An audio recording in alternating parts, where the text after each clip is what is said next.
Hello students. Electrostatic of conductor को deeply समझने के लिए हमें आवश्यकता होगी गॉसेज लॉ की। और गॉस लॉ हमें तब समझ में आएगा जब हमें इलेक्ट्रिक फ्लक्स समझ में आएगा। इलेक्ट्रिक फ्लक्स को समझने के लिए हमें आवश्यकता होगी एरिया वेक्टर की। अब ये एरिया वेक्टर क्या है? जनरली हमने एरिया को अब तक स्केलर क्वांटिटी माना था, बट बेसिकली जो एरिया है वो स्केलर क्वांटिटी नहीं है। Area is a vector quantity. Vector is more general than scalar. अब एरिया को जब हम वेक्टर मान रहे हैं तो एरिया वेक्टर का डायरेक्शन किस तरफ लिया जाएगा? सपोज ये सर्कुलर सरफेस है, तब सर्कुलर सरफेस के साथ एरिया वेक्टर एसोसिएट करना है। तो एरिया वेक्टर एसोसिएट अब इस प्लेन में तो कर नहीं सकते क्योंकि इसमें तो इनफाइनाइट डायरेक्शन है। तो पॉसिबिलिटी ये है कि भी सरफेस के परपेंडिकुलर डायरेक्शन लिया जा सकता है, सरफेस के परपेंडिकुलर अपवर्ड डायरेक्शन में और एक सरफेस के परपेंडिकुलर डाउनवर्ड डायरेक्शन में। सरफेस यदि ओपन सरफेस है तो ऊपर सरफेस के लिए आप अपवर्ड डायरेक्शन भी चूज कर सकते हैं और डाउनवर्ड डायरेक्शन भी चूज कर सकते हैं। लेकिन आपने जो प्रॉब्लम है उसमें एक बार यदि अपवर्ड डायरेक्शन ले लिया तो होल प्रॉब्लम के दौरान आप एरिया वेक्टर को अपवर्ड डायरेक्शन में ही रखेंगे। तो पहले जो एरिया वेक्टर है, एरिया वेक्टर कैसे लिखेंगे? Area vector A is magnitude of area into n cap. n cap is unit vector perpendicular to the surface. तो suppose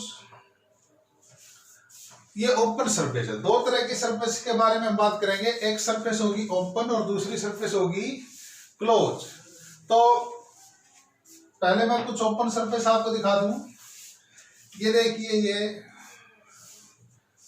सर्कुलर सरफेस है, ओपन सरफेस। ये देखिए rectangular surface, length and breadth is also open surface. Triangular surface, it is also open surface. अब ये देखिए cuboid surface है। आप देखिए इधर से ये हर तरफ से क्लोज है, बट इस फेस पे ओपन है। It is also open surface. ये देखिए सिलेंड्रिकल सरफेस है, ये क्लोज सरफेस है। It is perfectly close. आप देखिए यहां से भी क्लोज है, यहां से भी। So this is close surface. तो क्लोज सरफेस के बारे में बाद में बात करेंगे, पहले डिस्कस करते हैं ओपन सरफेस के बारे में। सपोज ये सर्कुलर एरिया है, सर्कुलर सरफेस है, तो इसके साथ हमें एरिया वेक्टर एसोसिएट करने हैं। आप देखिए यहां मैंने ये 3 एक्सिस बनाए हैं, 3 dimensional axis. X axis, suppose red वाला एक्स एक्सिस, ब्लू वाला Y axis and green Z axis. अब ये जो सरफेस है, सपोज मैं इसको ऐसे रख देता हूं। आप देखिए जो सरफेस है, सर्कुलर सरफेस, वो एक्स जेड प्लेन में है। This is z, this is x, z x. तो circular surface x Z plane में है और जो एरिया वेक्टर है, एरिया वेक्टर इसके परपेंडिकुलर डायरेक्शन में है, ऊपर की तरफ। आप इसको एरिया वेक्टर को ऐसे भी ले सकते थे। Again it is x Z and area vector is perpendicular to the surface in downward direction.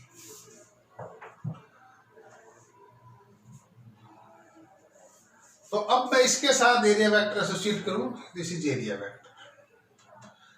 Choice आपकी है, आपके पास 2 पॉसिबिलिटी है। ऊपर की तरफ भी ले सकते हैं एरिया वेक्टर, बट जो एरिया वेक्टर है वो हमेशा जो सरफेस होगी उसके परपेंडिकुलर डायरेक्शन में होगा।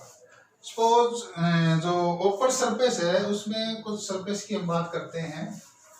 मान लेते हैं पहले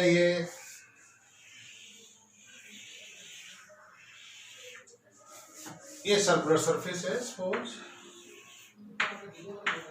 एक्स एक्सिस, ये वाई एक्सिस है और ये है जेड एक्सिस। मान लेते हैं जो हम ये सर्कल ले रहे हैं इसका सपोज रेडियस है R, this is radius r, और इधर unit vector I cap X axis के अलोंग, वाई एक्सिस के अलोंग जे कैप और जेड एक्सिस के अलोंग के कैप। तो अब इसका एरिया वेक्टर हम लिखेंगे। तो एरिया वेक्टर क्या होगा इस सर्कुलर सरफेस का? तो आप देखिए ये जो सर्कुलर सरफेस है ये एक्स जेड प्लेन में, it is in X Z plane, जैसे मैंने आपको अभी 3D में शो किया था, ये ऐसे है, इस तरह से है एक्स, ये एक्स एक्सिस, ये देखिए इस तरह से है X axis, Z axis, Y axis. तो एक्स जेड प्लेन में है सर्कुलर सरफेस, तो इसका एरिया वेक्टर ये हम ऊपर वाला चूज कर लेते हैं, ऊपर की तरफ है वाई एक्सिस, और वाई एक्सिस के लोग यूनिट वेक्टर क्या है जे कैप। तो इस सरफेस के लिए मैं एरिया वेक्टर लिखूं तो एरिया वेक्टर क्या होगा, ए, कितना एरिया सर्कुलर सरफेस का, पाई आर स्क्वायर, और यूनिट वेक्टर है जे कैप। ये जरूरी नहीं कोई जो सरफेस के परपेंडिकुलर डायरेक्शन है वो नीचे की तरफ भी ले सकता है, तो आप ऐसे भी ले सकते हैं। और area vector can also be written for this open surface pi R square minus J cap.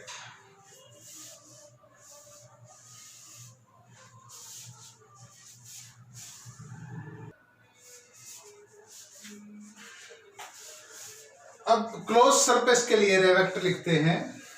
तो ये क्लोज क्यूबॉइड ले लेता हूं मैं। ये देखिए क्लोज सरफेस है, 6 सरफेसेस हैं, 1 2 3 4 5 6, एक्स वाई और जेड एक्सिस ये देखिए वैसे दिखाए हैं, red x axis, blue Y axis and green is Z axis. तो 3D में शो करने के लिए आपको ये थोड़ा, तो आप इमेजिन करिए ये जो ग्रीन वाली line this is Z axis, X Y Z, इधर आई कैप यूनिट वेक्टर, इधर जे कैप और इधर के कैप। तो जब हम क्लोज सरफेस के लिए एरिया वेक्टर लिखेंगे तो क्लोज सरफेस के लिए जो एरिया वेक्टर होगा वो बेसिकली जो सरफेस है उसके परपेंडिकुलर होगा। अब जो ओपन सरफेस थी उसमें हमारे पास 2 चॉइसेस थी, area vector perpendicular to the surface, upward भी ले सकते थे, डाउनवर्ड भी ले सकते थे। बट यदि सरफेस क्लोज है तो आप इमेजिन करो आप क्लोज सरफेस के अंदर बैठे हैं, तो हर एक सरफेस के लिए जो एरिया वेक्टर है वो परपेंडिकुलर टू द सरफेस होगा और सरफेस से बाहर की तरफ जाएगा, perpendicular to the surface directed outward. तो आप देखिए सपोज ये जो सरफेस है, जो सबसे ऊपर वाली सरफेस है ये वाली, तो इस सरफेस के लिए एरिया वेक्टर ये होगा, इसके लिए एरिया वेक्टर ये होगा, इसके लिए एरिया वेक्टर ये होगा, इस सरफेस के लिए एरिया वेक्टर इधर होगा और इस सरफेस के लिए एरिया वेक्टर पीछे की तरफ होगा। इस सरफेस के लिए perpendicular to the surface directed inward. आप देखिए ये इस सरफेस के लिए मैं एरिया वेक्टर ड्रा करूं, ये सरफेस इसके लिए, तो इसके लिए एरिया वेक्टर ये होगा। इस सरफेस का एरिया वेक्टर ड्रा करूं तो इस सरफेस का एरिया वेक्टर ये होगा। इस सरफेस के लिए ड्रा करूं जो नीचे वाली सरफेस है तो इसका एरिया वेक्टर ये होगा।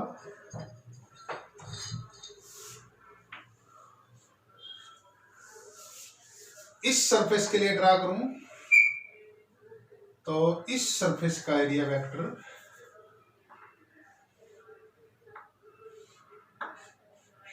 इस तरफ होगा। अब ये जो 2 सरफेस बच गई, इस सरफेस के लिए ड्रा करूं, ये जो सरफेस है ये वाली, इस सरफेस के लिए एरिया वेक्टर तो ये सरफेस के परपेंडिकुलर होगा।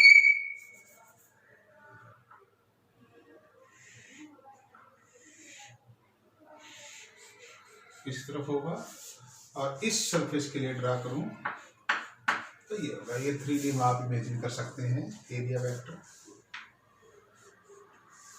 तो ये जो हमने एरिया वेक्टर ड्रा किया है ये एरिया वेक्टर है इस क्लोज सरफेस के लिए। तो डायग्राम में शायद आपको इतनी क्लैरिटी नहीं आ रही हो, लेकिन आप देखिए इस फिगर में इस सरफेस के लिए एरिया वेक्टर ये होगा। हमेशा याद रखें क्लोज सरफेस जो ओपन सरफेस उसके लिए तो हमारे पास चॉइस थी for open surface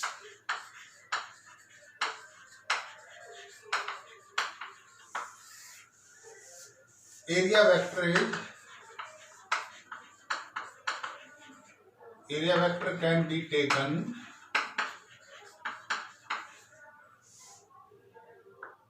either perpendicular to the surface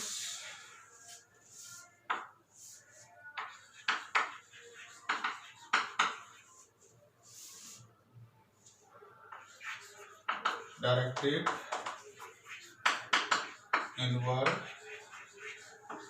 or outwards। But एक बार आपने जो ले लिया ओपन सरफेस के लिए, फिर आपको वही एरिया वेक्टर लेना है पूरी प्रॉब्लम के लिए। For close surface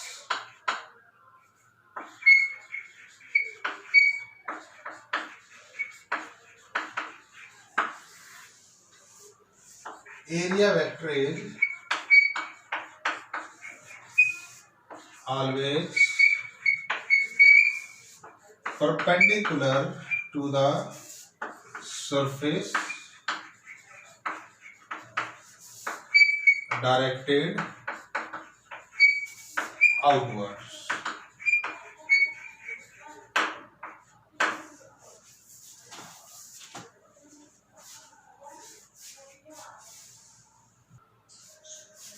area vector is, अब सपोज इस टाइप की देखिए, ये क्लोज सरफेस है, तो इसमें देखिए इस सरफेस को हम डिवाइड कर सकते हैं अलग अलग पार्ट में। एक ये देखिए टॉप सरफेस, एक ये इसका बेस है, और तीसरी कर्व सरफेस है। अब जो कर्व सरफेस है इसमें आप देखेंगे हर एक पॉइंट पे जो एरिया वेक्टर उसकी डायरेक्शन चेंज होगी। तो इस केस में इस एरिया को हम डिवाइड कर लेंगे स्मॉल पार्ट्स में, और जो स्मॉल पार्ट है उसमें कोई एक पर्टिकुलर पॉइंट लेके उसके आसपास जो एरिया उसको हम फ्लैट मान सकते हैं। सपोज इस पॉइंट पे देखूं एरिया वेक्टर इस तरफ, इस पॉइंट पे देखूं एरिया वेक्टर इस तरफ, इस पॉइंट पे देखूं एरिया वेक्टर इस तरफ, इस पॉइंट पे देखिए एरिया वेक्टर इस तरफ है, इस पॉइंट पे देखिए एरिया वेक्टर इस तरफ है। तो ये जो कर्व सरफेस है इसमें हम क्या करेंगे, एरिया को डिवाइड कर लेंगे स्मॉल पार्ट्स में, और फिर उसको इंटीग्रेट कर देंगे, तो वो फिर टोटल एरिया आ जाएगा। अब इस केस में, इस पर्टिकुलर केस में क्या होगा, ये देखिए ये जो सरफेस है जो इसका बेस है, तो इसमें एरिया वेक्टर, ये तो रेगुलर सरफेस है तो इसमें एरिया वेक्टर सिंपल नीचे की तरफ है, और इसमें एरिया वेक्टर। तो हमेशा जो क्लोज सरफेस है उसमें area vector perpendicular to the surface directed outwards.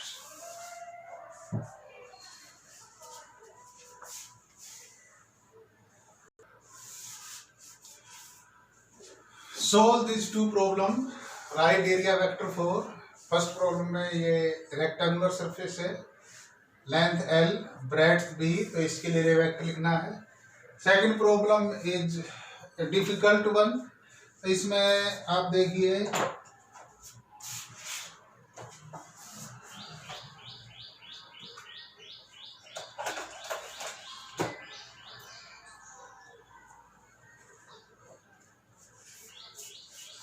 X axis, Y axis and Z axis, तो उसमें एरिया वेक्टर इस तरह से है। तो आप देखिए एरिया वेक्टर इस तरह से है, और ये जो एंगल है, ये जो एंगल यहाँ पे दिखा रखा है, दिस एंगल इज 45 डिग्री। यानी ये जो सरफेस है ओ ए जो साइड है वो जेड एक्सिस के साथ 45 एंगल पे है। अब क्योंकि जेड और एक्स एक्सिस परपेंडिकुलर है, ये एंगल 45, तो ये एंगल भी कितना 45 डिग्री। तो ये सिचुएशन है। अब देखिए पहले सिचुएशन क्या थी, पहले सिचुएशन ये फर्स्ट सिचुएशन है, इसमें एरिया वेक्टर ये है ओ ए बी सी, ये लेंथ, ये एल और ये बी। तो इसमें तो simple area vector L into B, इसके परपेंडिकुलर हो जाएगा जेड एक्सिस का लॉन्ग यूनिट वेक्टर होता है के कैप, तो इसका आंसर हो जाएगा एल बी के कैप। तो ये दूसरी प्रॉब्लम आप खुद सोल्व करें। इसमें ये जो सरफेस है ये कुछ एंगल पे इंक्लाइंड है, तो ये जेड एक्सिस के साथ 45 डिग्री एंगल बना रही है, और ये स्क्वायर सरफेस है, दिस सरफेस इज स्क्वायर और इसकी साइड है √2 मीटर।